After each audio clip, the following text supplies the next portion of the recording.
My parents threw me out on the street and sold my belongings to spoil my brother. And now that they've lost everything, they demand that I give them my inheritance and my house. I was 12 when my brother Ryder was born with a behavioral condition that caused his blood pressure to spike when stressed. The doctor said it was manageable with medication and routine, but my parents heard delicate and decided he needed to be wrapped in bubble wrap for life. Within 6 months, everything changed. My birthday that year canceled because Ryder was having a bad day. Christmas, I got socks, while Ryder unwrapped a new Xbox, a bike, and a tablet. I tried to be understanding. He was just a baby with health issues, but it never stopped. By the time I was 14, I didn't have a bedroom anymore. Ryder needed my room for storage because his own room couldn't fit all his toys. I slept on the basement couch, which smelled like mildew, or on the living room sofa when my dad wanted to watch TV late. I remember lying there at night, staring at the ceiling, listening to Ryder's laughter upstairs while he played video games in what used to be my space. My mom would walk right past me to bring him snacks. She never asked if I was hungry. The final betrayal came when my Aunt Rosa passed away. She'd been my favorite person in the world. Every time I visited her, she'd show me her collection of vintage watches and antique coins. "These are yours someday, mijo," she'd say, letting me hold a pocket watch from 1892. I'd sit at her kitchen table for hours while she told me stories about where each piece came from. She made me feel like I mattered, like someone actually cared what I thought. When she died, she left everything to me in her will. The collection was worth about $8,000. I was so excited. Finally, something that was mine, something no one could take away. I came home from school one Tuesday, and my parents were sitting at the kitchen table smiling. My mom said, "We have good news. We sold Aunt Rosa's collection and got Ryder that gaming setup he's been wanting." My dad added, "We got $2,000 for all of it. Pretty good deal." I couldn't breathe. I asked them how they could do that. Those were mine. Aunt Rosa wanted me to have them. My mom actually rolled her eyes and said, "You're being selfish. Ryder needs things too. You don't even know how to appreciate nice things." That's when I lost it. I screamed at them for the first time in my life, told them they'd been treating me like garbage for 2 years, that they loved Ryder more than me, that I hated living in that house. My dad stood up, grabbed my arm hard enough to bruise, and said, "We don't need an ungrateful son who can't understand his brother's needs." Within an hour, my clothes were in trash bags. They drove me to my grandparents' house and left me on the doorstep. I cried for 3 days straight. My grandparents held me and let me talk. I told them everything, every missed birthday, every time I went to school in clothes that didn't fit because all the money went to Ryder. Every night I fell asleep hungry because Ryder didn't like what was for dinner, so they'd order him takeout and forget about me. My grandmother's face went stone cold. She picked up the phone and called my mother. I couldn't hear everything, but I heard her say, "You are no longer my daughter." Then she called her lawyer. My grandparents had been planning to leave everything to my mom, their house worth $280,000 and about $340,000 in savings and investments. That week, they changed their will. Everything went to me instead. Living with them was like being reborn. They celebrated my 15th birthday with a party, got me new clothes, helped me with homework, treated me like I mattered. For the first time in years, I felt loved. My grandmother would make my favorite meals. My grandfather taught me how to fix cars in the garage. We'd watch old movies together on Friday nights. They never once made me feel like a burden. I graduated high school, went to college on scholarships, got my degree, and started a good career in software development. My grandparents passed away 2 years ago, 6 months apart. I inherited everything like they promised. I bought a nice house in a quiet neighborhood, fixed it up myself. I had a life I'd built from nothing, and honestly, I was proud of that. Meanwhile, my parents kept enabling Ryder. He's 21 now, never finished college, never held a job for more than 2 months. Still lives in my old bedroom. My parents refinanced their house twice to keep funding his lifestyle. New cars, expensive gaming equipment, trips to conventions. I heard all this through my aunt on my dad's side, who'd reach out occasionally to check on me. She'd tell me my parents kept asking about me, wondering if I'd forgive them. I never responded. The foreclosure happened in September. They lost everything because they'd taken out a 4th loan to buy Ryder a vintage sports car for his birthday. A $45,000 car for a guy who'd never held a job longer than 8 weeks. My aunt called to tell me, said my parents were desperate, living in some cramped apartment, and my mom kept crying about how unfair life was. I thought that was the end of it. Then last night, someone threw a brick through my living room window. Attached was a note in my mother's handwriting that said the inheritance was rightfully theirs, and they'd make me pay for stealing their future. I called the police, but before they arrived, I saw someone pouring gasoline along my garage door. When I ran outside, my dad was standing there with a lighter, Ryder filming it on his phone, both of them smiling. I froze for a second,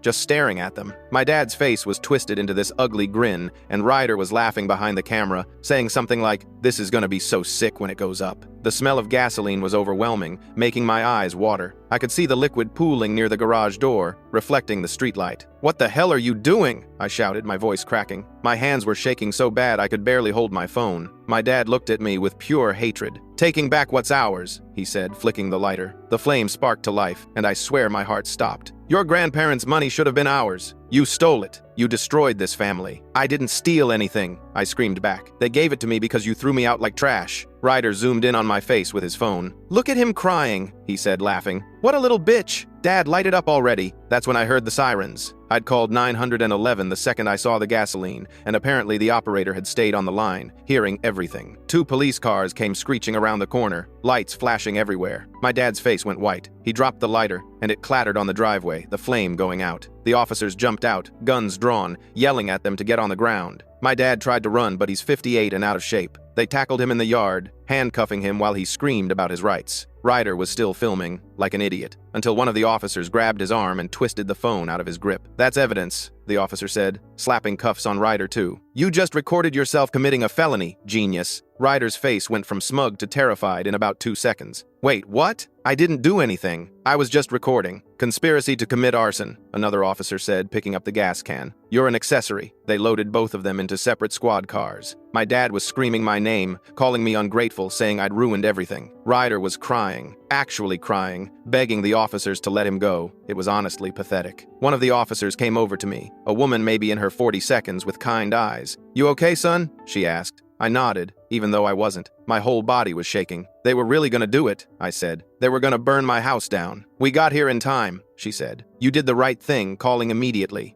We'll need a statement from you, and we're taking that phone as evidence. Your brother was dumb enough to film the whole thing." I gave them my statement, watched them put evidence tags on the gas can and the lighter, watched them drive my dad and Ryder away. The whole time, I kept thinking about how they'd smiled, like burning down my house was some kind of joke. After the police left, I went inside and just sat on my couch for a while, staring at the broken window. Glass was everywhere. The brick was still on the floor with that note attached. I picked it up, read it again. My mother's handwriting, all shaky and angry. "The inheritance was rightfully ours. You will pay for stealing our future." I didn't sleep that night. I kept checking the windows, kept smelling gasoline even though I knew it wasn't there anymore. Around 3 a.m., I remembered that Ryder's phone was unlocked when the cop took it. They'd been so focused on getting them into the cars that I don't think anyone locked it before bagging it as evidence. And then I remembered something else. Ryder and I used to share a family cloud account, years ago, before everything fell apart. My parents had set it up so they could monitor what we were doing online. I deleted my access when I moved in with my grandparents, but Ryder probably never changed his login. He was too lazy for stuff like that. I grabbed my laptop and tried logging in with his old credentials. Username, RyderCool2003. Password, GamerKing123. I expected it to fail, but it didn't. I was in. The account was a mess. Thousands of photos, most of them stupid selfies or screenshots of video games. But then I saw a folder labeled Family Chat. I opened it, and my stomach dropped. Months of messages. My mom, my dad, Ryder, all planning this. The first message was from July, right after they got the foreclosure notice. My mom had written, "We need to get that money from Miho. It's ours. My parents had no right to give it to him." My dad replied, "I'll talk to him. Make him see reason." Ryder added, "If talking doesn't work, we could sue him. Say Grandma and Grandpa weren't in their right minds when they changed the will." The messages got worse from there. In August, my dad suggested breaking into my house to find bank statements, social security numbers, anything they could use to access my accounts. My mom said that was too risky, but she liked the idea of faking an injury and suing me for negligence. Ryder suggested burning down my house for insurance fraud, but my dad shot that down, saying it was too obvious. Then, in early December, the tone changed. My mom wrote, "He owes us. He took our future. We have every right to take it back." Ryder responded with, "I'm down for whatever. I'll help." The planning got detailed. They'd scoped out my house, knew my schedule from watching me leave for work. They'd talked about which windows were easiest to break, whether I had an alarm system, how long it would take for police to respond in my neighborhood. They'd even discussed what to say if they got caught, claiming I'd abandoned them and owed them support. And then I found it, a message from 2 days ago. My dad had written,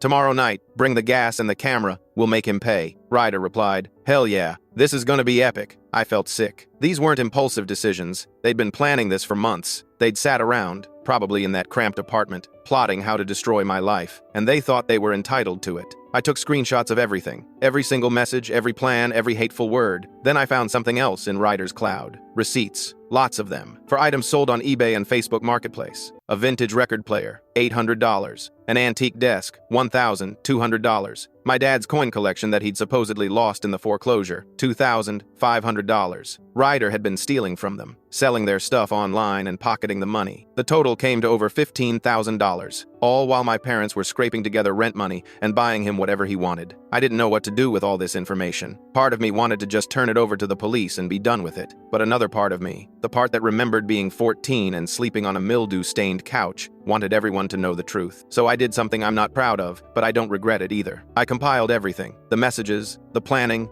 the evidence of Ryder stealing from our parents. I put it all in a PDF, wrote a brief explanation at the top, and sent it to every family member I could find. My aunts, uncles, cousins, even my dad's parents, who I barely knew. The subject line was simple: the truth about my parents and Ryder. I hit send at 5 a.m. and went to make coffee, hands still shaking. By 9 a.m., my phone was blowing up, but not from my parents, from everyone else. My dad's brother called me directly. "Jesus Christ, mijo," he said. "Is all this real?" "Every word," I told him. He was quiet for a second. Then he said, "Your father called me last month asking for money. Said you'd abandoned them and they were struggling. I gave him $3,000. I had no idea he was planning to burn down your house." My aunt texted me, the one who'd been keeping me updated. "I'm so sorry. I had no idea it was this bad. Your mother called me crying yesterday about how unfair you were being." I almost believed her. One by one, they all reached out, horrified, apologetic, angry at my parents for lying to them. My dad's sister said she'd been sending my parents $500 a month because they claimed they couldn't afford food. Meanwhile, Ryder had just bought a $2,000 gaming PC. And then my dad's brother sent me another message. "Remember that guitar I lent Ryder 4 years ago? The vintage Gibson worth $4,000? I've been asking for it back for years, and he keeps saying he'll return it soon. I just found it listed on eBay. Sold last year for $3,500. By Ryder's account." I sent him the screenshots of all Ryder's sales. He went silent for an hour. Then he replied, "I'm pressing charges." By noon, my parents' narrative was destroyed. No one was sending them money anymore. No one was taking their calls. The family group chat, the one I'd been removed from years ago, was apparently a war zone. My cousin sent me screenshots. My mom was trying to defend herself, saying I doctored the evidence, that I was lying. But too many people had been burned by them. No one believed her anymore. I went to work that day in a daze. Tried to focus on coding, but I kept refreshing my email, watching the replies come in. My grandfather's brother, who I'd only met twice, sent me a message saying, "Your grandmother would be proud of you for standing up to them. Don't let them take anything else from you." I was sitting at my desk around 2 p.m. when building security called me. "Mr. Mijo, we have a situation in the lobby. Your mother is here, and she's refusing to leave until she speaks with you." My heart sank. "I'll be right down." I took the elevator down, and sure enough, my mom was in the lobby, screaming at the security guard. "I have a right to see my son! You can't keep me from him!" The guard, this big guy named Jerome, looked exhausted. "Ma'am, if you don't leave, I'm calling the police." I walked over, and my mom's face lit up for a second. Then it twisted into rage. "You destroyed us!" she screamed, loud enough that everyone in the lobby turned to stare. "You sent those lies to everyone. You've turned the whole family against us." "They weren't lies," I said quietly. "I sent them the truth. We're your parents. You owe us respect. You owe us that money." She was crying now, mascara running down her face. "Your grandparents poisoned you against us. They stole you from us." "You threw me out," I said. My voice was shaking, but I kept going. "You sold Aunt Rosa's collection that she left to me. You made me sleep in a basement. You forgot I existed. Ryder needed us. He was sick. He needed boundaries. You enabled him. And now he's in jail because of it." She slapped me, right there in the lobby, in front of a dozen people. My cheek stung, and I heard someone gasp.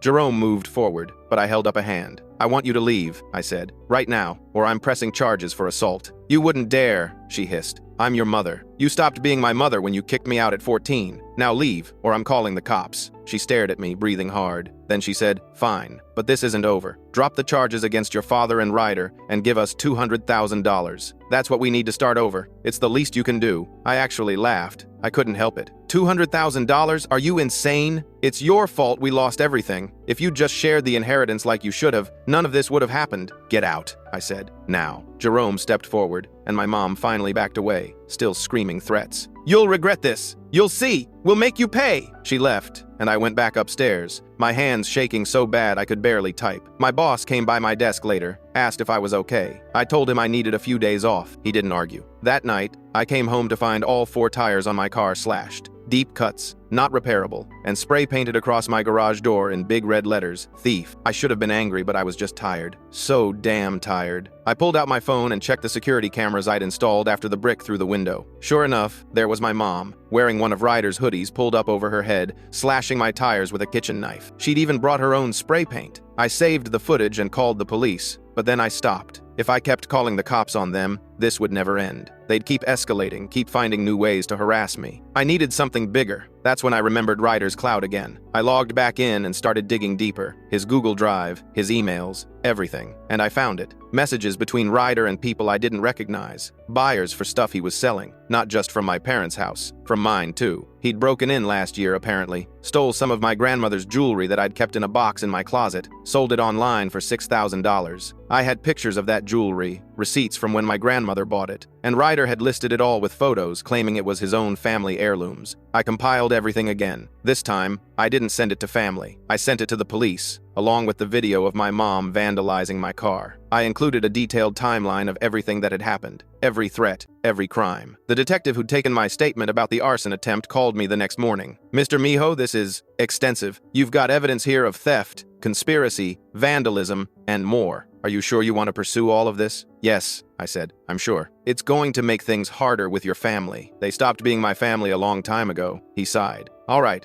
we'll look into it. Might take a few days." I went about my life as best I could. Got my tires replaced, filed an insurance claim for the vandalism. My landlord was pissed about the garage door, but I showed him the police report and he calmed down. 2 days later, my mom called my work directly. I don't know how she got the number. She told my boss I was abusing my elderly parents, that I'd stolen their life savings, and that I was dangerous. My boss, thank God, didn't believe her. He'd seen the scene in the lobby, but he told me I should probably get a restraining order. "I'm working on it," I told him. That same day, I found out that my parents' siblings had apparently confronted them. My dad's brother demanded Ryder return the guitar, or he'd press charges. My mom's sister told her she was disgusted by what they'd tried to do. Even my grandparents on my dad's side, who I barely knew, called my parents and told them they were ashamed. My parents were totally isolated now, and instead of taking responsibility, they blamed me for everything. 3 days after I sent the evidence to the police, I got a call from the detective. "We've reviewed everything you sent. We're adding charges of theft and burglary to what Ryder's already facing, and we've issued a warrant for your mother's arrest for vandalism and property destruction. The video you provided was clear as day. What about my dad? He's still in custody on the arson charges. Bond was set at $50,000, which I'm guessing they can't afford." "They can't," I said. "They're broke." "Good. Keeps him where he belongs." That night,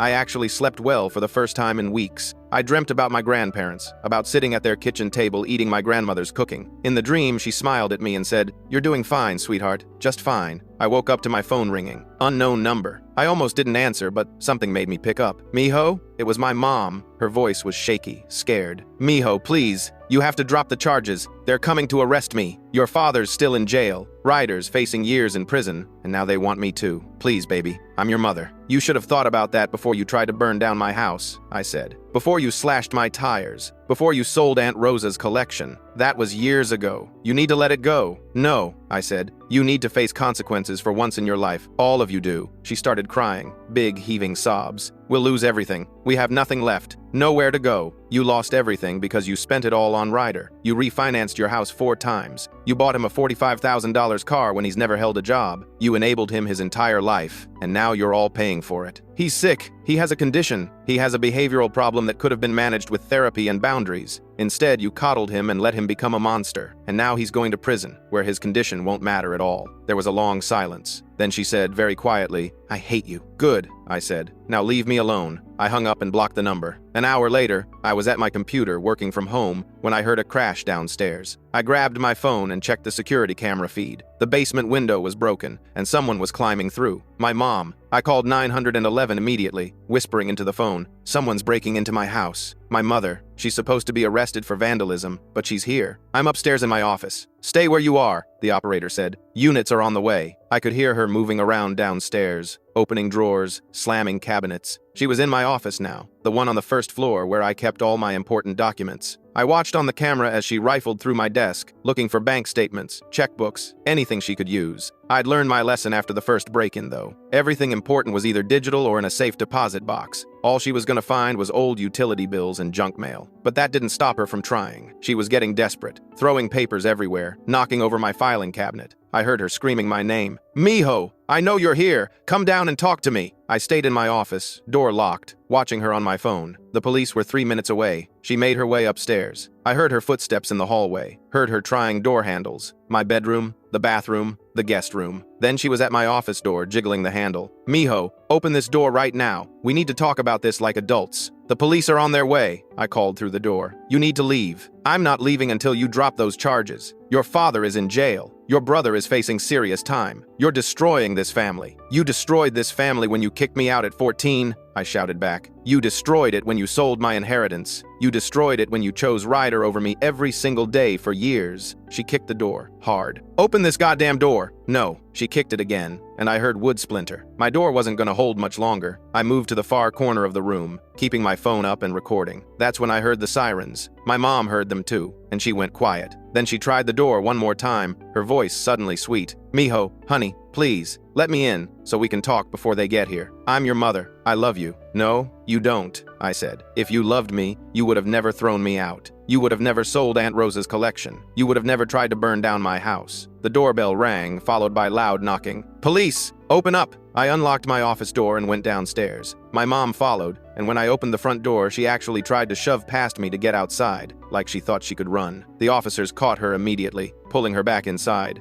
Ma'am, you're under arrest for breaking and entering. He's lying, she screamed. This is my son's house. I have every right to be here. One of the officers looked at me. Is this your mother? Yes, I said, and she broke in through the basement window. It's all on camera. I showed them the footage. My mom went pale. Mijo, please, don't do this. You did this to yourself, I said. They read her rights while she cried and begged. She kept saying she was sorry, that she'd made a mistake, that she just wanted to talk to me. But I knew better. I'd seen what she was looking for. She wanted my bank information. She wanted to steal from me, just like she'd been stealing my whole life. As they led her out in handcuffs, she looked back at me one last time. You'll regret this. When we're all in prison and you're all alone, you'll regret it. I won't, I said, and I meant it. After they left, I stood in my destroyed office and called a cleanup crew. While I waited for them to arrive, my phone buzzed. A text from my dad's number. You put your mother in jail. You're killing your father. His blood pressure is through the roof. If he dies in there, it's on you. I blocked the number and went to make coffee. The cleanup crew arrived an hour later. While they worked, I got another call from the detective. Your father and brother just made bail. My stomach dropped. How? They don't have money. Someone posted it for them. We're trying to find out who, but I wanted to give you a heads up. They're going to be released in a few hours. What about my mom? Still in custody. Her arraignment is tomorrow. I thanked him and hung up, feeling sick. They were going to come after me again. I knew it. Sure enough, that evening, I was sitting on my couch trying to relax when I saw a car pull up outside. My dad and Ryder got out, and Ryder was carrying something. I zoomed in with my security camera app, a baseball bat. I called the police immediately. They're here, my father and brother. They're not supposed to be within 500 feet of me. I have a restraining order. Stay inside. We're dispatching units now. I watched through the camera as Ryder walked up to my mailbox and swung the bat. The mailbox went flying, landing in the street. Then he moved to my front windows, the new ones I'd just had installed after the brick incident. He smashed them, one after another, the sound of breaking glass echoing through my house. My dad was standing on the sidewalk, just watching. Ryder was screaming, "You stole my life! You stole everything! This should have been mine!" I stayed inside, recording everything, my heart pounding. The police arrived within 2 minutes, lights flashing, and Ryder actually tried to run. He made it maybe 10 feet before they tackled him. My dad tried to play innocent. "Officers, we were just trying to talk to him. My son attacked us with that bat." "Sir, we have video footage of your son destroying this property," one of the officers said, pointing to the security camera. "And you're in violation of a restraining order just by being here." "That's bullshit," my dad shouted. "He's my son. I have a right to see him." "No, sir, you don't. You're under arrest." They cuffed both of them again. Ryder was crying, hyperventilating,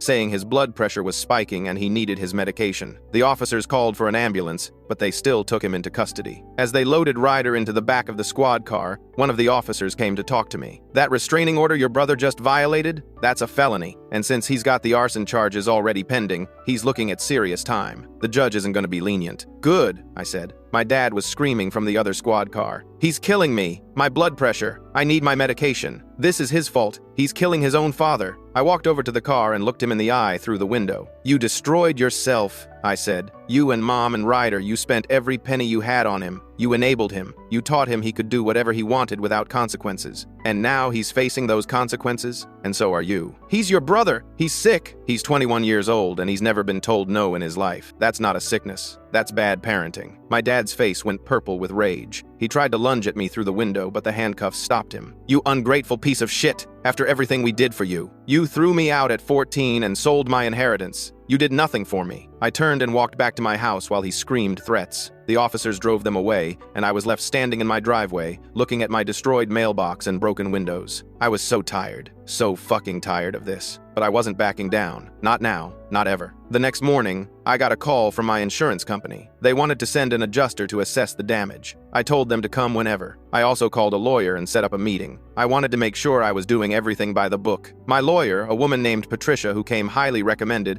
listened to my whole story. When I finished, she leaned back in her chair and shook her head. "This is one of the most clear-cut cases of harassment I've ever seen. You've got evidence of everything. The videos, the messages, the theft. They're burying themselves. I just want them to leave me alone," I said. "They will. Once they're in prison, they won't have much choice." "What are the chances they actually go to prison? For your father? Very high. Attempted arson is serious. Add in the assault attempt on you, violating the restraining order, and his prior threatening behavior, and he's looking at 5 to 10 years minimum. And Ryder? He's young, but he's got multiple felonies now. The arson, the vandalism, violating the restraining order, the theft, you documented. First offense might get him some leniency, but he's still looking at 3 to 7 years. What about my mom? Breaking and entering, vandalism, conspiracy, probably 2 to 5 years, depending on the judge and if she takes a plea deal. I sat with that information for a while. My entire immediate family could be in prison. Part of me felt guilty, like I should have found another way. But then I remembered the smell of gasoline, the lighter in my dad's hand, the smile on Ryder's face. They would have burned down my house with me inside if they could have. Over the next few weeks, the legal process moved forward. My mom's arraignment happened, and she pled not guilty. My dad and Ryder both had their hearings, also pled not guilty. They were all released on bail again, but with strict conditions. Ankle monitors, curfews, and they couldn't come within 1,000 feet of me or my property. I thought that would be the end of it, that they'd learned their lesson. I was wrong. One night, about 2 weeks after Ryder's release, I was walking to my car after work when I heard footsteps behind me. I turned around, and there he was. Ryder, with that same baseball bat. "You just couldn't leave it alone, could you?" he said, walking toward me. His face was red, veins bulging in his neck. "You had to ruin everything." I backed up toward my car, fumbling for my keys. "Ryder, you're violating your bail conditions. There are cameras everywhere in this parking lot." "I don't care anymore," he screamed, raising the bat. "You took everything from me. Mom and Dad are facing prison because of you. I'm facing prison because of you. And for what? Because you're mad about stuff that happened when you were a kid? You tried to burn down my house," I shouted back. "You filmed it. You thought it was funny, because you deserve it. You took Grandma and Grandpa's money. That was supposed to be ours. They gave it to me because your parents threw me out. They chose you over me my entire childhood." He swung the bat. I dodged barely, and it hit my car window instead. The glass shattered, alarm blaring. Ryder swung again, and this time I wasn't fast enough. The bat caught me in the ribs, and I went down hard, gasping for air. Ryder stood over me, bat raised,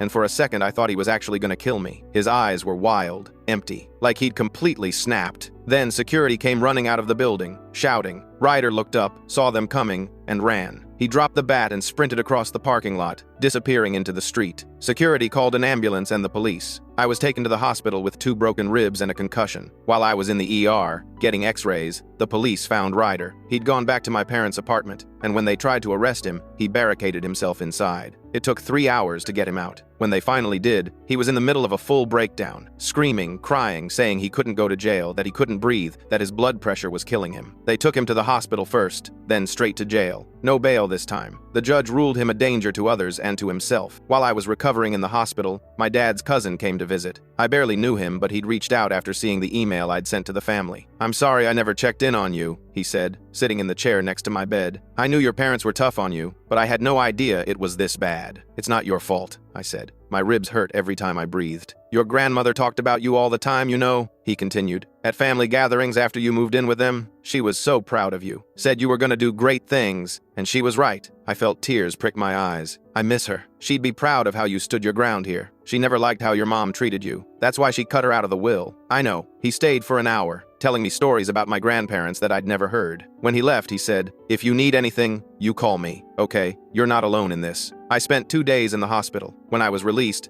I went home to find my mailbox replaced and my windows boarded up. My neighbor, an older guy named Frank, who I barely knew, had done it. "Figured you didn't need to come home to that mess," he said when I thanked him. "Those folks family of yours?" "Used to be," I said. He nodded, understanding. "Well, if they come back around, you let me know. I got a shotgun and a willingness to use it." I laughed for the first time in weeks. The trial dates were set. My dad's was first, in about 6 months. Ryder's was a month after that. My mom's was scheduled for 8 months out, but her lawyer was pushing for a plea deal. In the meantime, I focused on healing. My ribs took weeks to stop hurting. I went to physical therapy, saw a counselor to deal with the trauma of almost being killed by my own brother. I upgraded my security system, added more cameras, installed motion sensor lights. My insurance company paid out for all the damages. The windows, the car, the mailbox, everything. I used some of that money to hire a company to install a state-of-the-art security setup. Cameras on every angle, alarms on every door and window, a panic button that went straight to the police. I wasn't taking any more chances. Slowly, I started to feel safe again. I'd go days without thinking about them. I focused on my work, started hanging out with friends I'd been neglecting. I even went on a few dates, though I wasn't ready for anything serious. 6 months passed. My dad's trial happened. I had to testify, had to sit in that courtroom and tell the jury everything. About my childhood, about being kicked out, about the arson attempt. I showed them the videos, the messages, all the evidence. My dad sat there the whole time,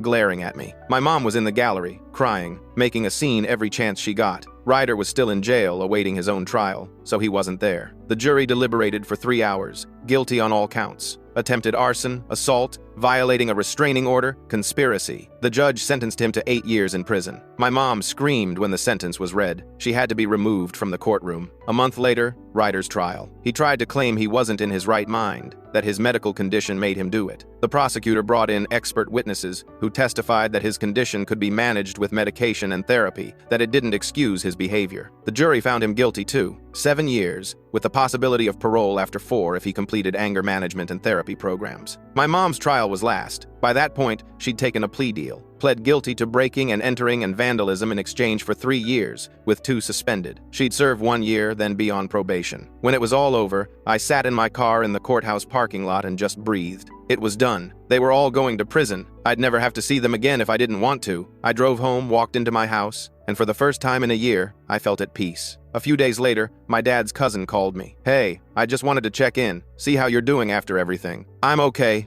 I said, and I meant it. "It's over. Your grandmother would be proud of you," he said. "You know that, right? You stood your ground. You didn't let them bully you or manipulate you. You did what was right, even when it was hard." I felt my throat tighten. "Thank you. I mean it. She always said you were strong, stronger than anyone gave you credit for, and she was right." We talked for a while longer, and when we hung up, I sat on my couch and thought about my grandparents, about how they'd taken me in when I had nothing, how they'd loved me unconditionally, how they'd given me a future. And I thought about my parents, sitting in their cells, finally facing consequences for their actions. About Ryder, realizing that his condition didn't make him special, didn't excuse his behavior. They'd spent my whole childhood telling me I was worthless, that I should be grateful for whatever scraps they threw my way. They'd tried to destroy me when I succeeded without them, but I'd survived. I'd built a life they couldn't touch, and now finally I could move forward without looking over my shoulder. I used the insurance payout from the damages to upgrade my entire security system and moved forward with my life, blocking all of them on every platform. My father's cousin reached out to apologize for never seeing how bad it was and told me my grandmother would be proud of how I stood my ground. Make sure to click on the screen to watch other stories.